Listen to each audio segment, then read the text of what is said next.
The average Canadian is losing $780 a year just from the brand name on their phone bill. And that is only leak number 5. Before we get there, I want you to know something. Throughout this video, I am going to walk you through 5 financial leaks, quietly draining the wealth of practically every Canadian middle-class family. These are not theories. These are numbers from StatsCan, the CRA, and the Big 5 banks themselves.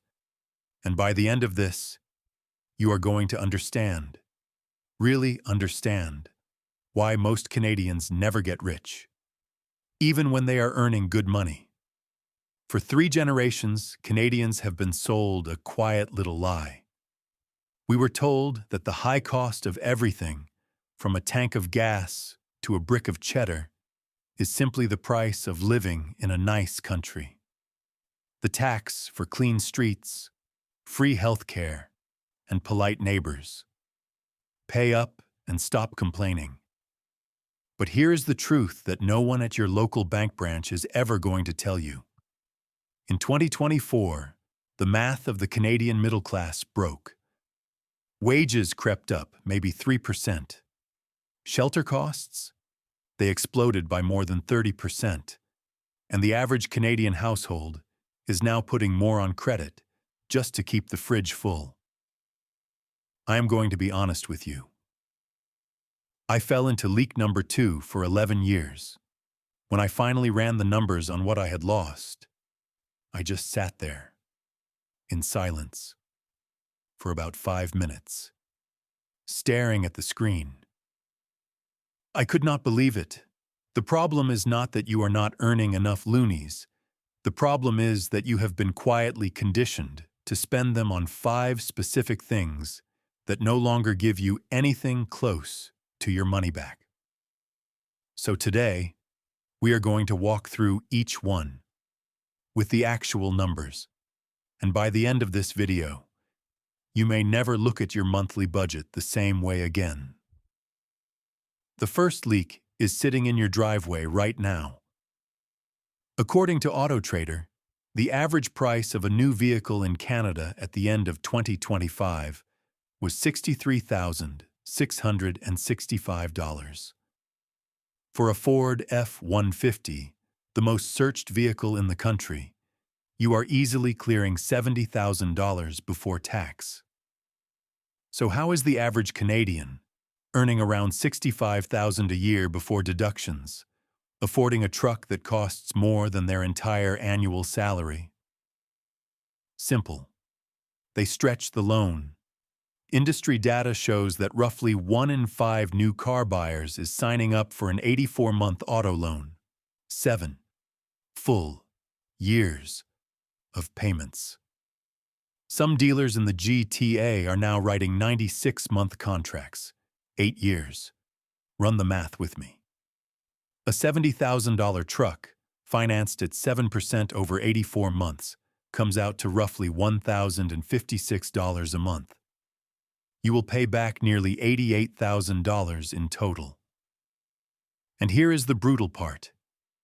By the time you make your final payment, that truck is worth maybe $28,000 on the used market. You paid $88,000 for an asset worth $28,000. Let that sink in. This is what economists call being payment broke. You can afford the monthly number, so you feel fine. But your net worth? It is bleeding out, 1 loonie at a time, into a depreciating box of steel.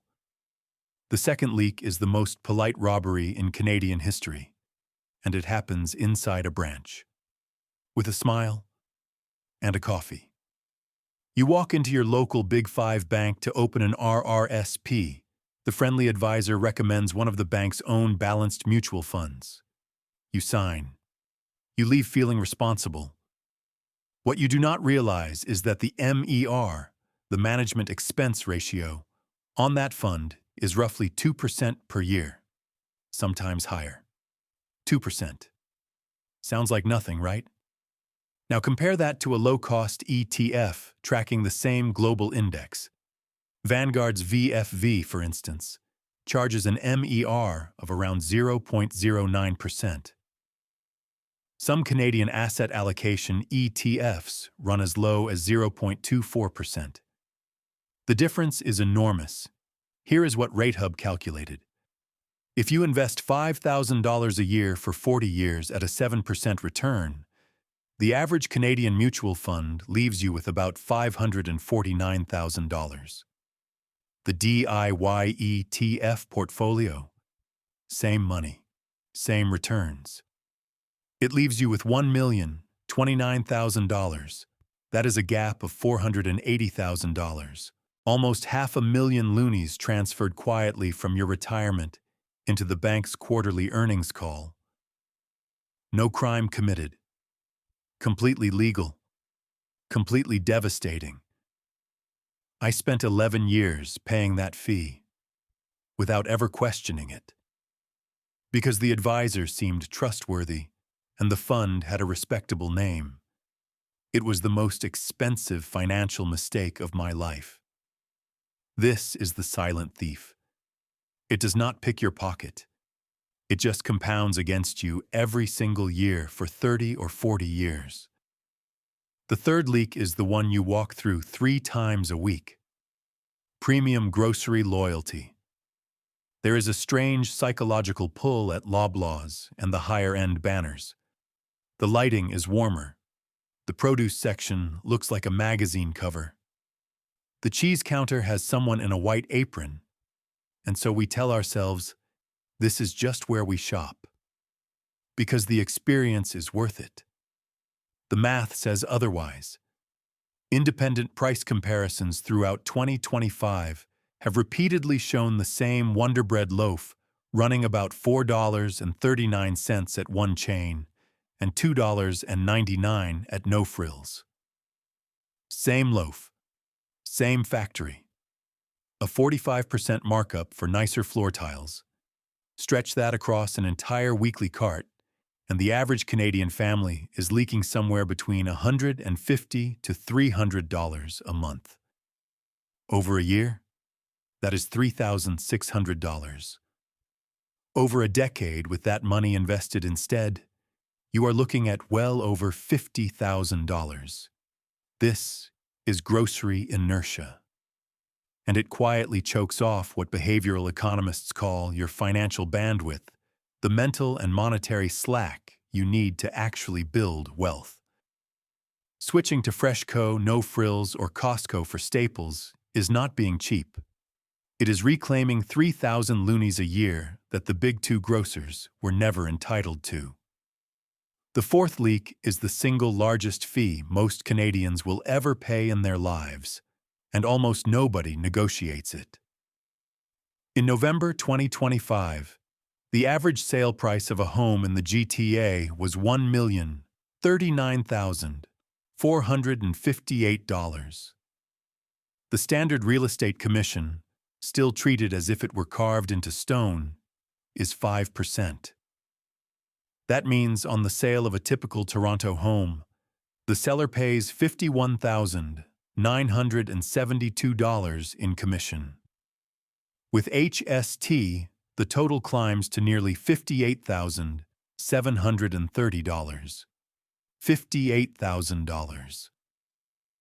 That is more than the average Canadian's annual gross salary paid out for what is often 3 weekend open houses, a set of photos, and a listing on MLS. But here is what they never tell you. Commissions in Canada are not regulated. They are fully negotiable. 1% Realty in the GTA charges 1% of the sale price, plus a flat fee under $1,000. Discount brokerages routinely cut the bill in half. The savings on a single GVA or GTA transaction can fund a down payment on a second property, or fully fund a child's RESP from kindergarten through university. Paying a flat 5% in 2024 is not a service fee. It is the greatest single-value leak in the Canadian middle-class economy. The fifth leak fits in your pocket. The unlimited data plan. According to half a dozen international price studies, Canada has some of the highest mobile wireless rates in the entire industrialized world. The average Canadian is now paying somewhere between $75 and $100 a month for their cell plan. The big three, Rogers, Bell, and TELUS, control roughly 90% of the market, and they price like it.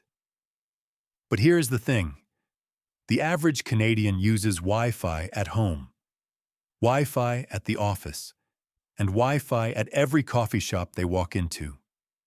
The unlimited data they are paying a premium for is almost never fully consumed.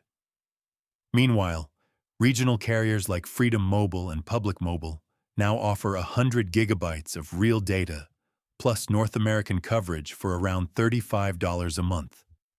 That is a $65 gap every month. $780 a year, just for the brand on the bill. So why do we keep paying? Why does the average Canadian, looking at all 5 of these leaks, simply shrug and renew? The answer is what consumer psychologists call lifestyle paralysis. It is the deep, almost biological fear of changing a habit.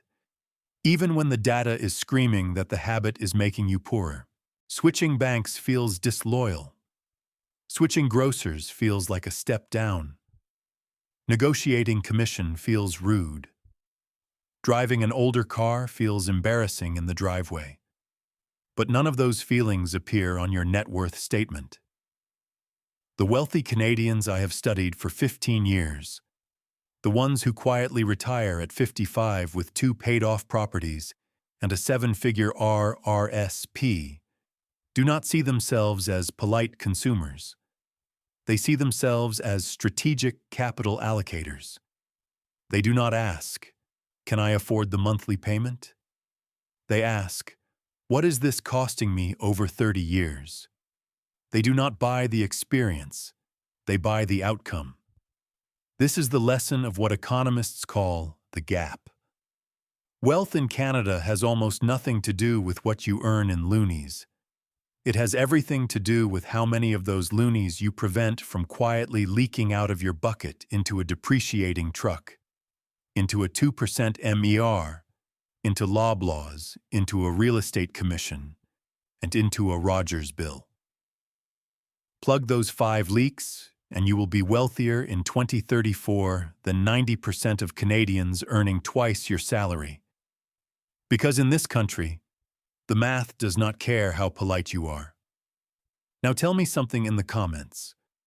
Which of these 5 leaks are you paying right now? It might be more than one. It probably is more than one.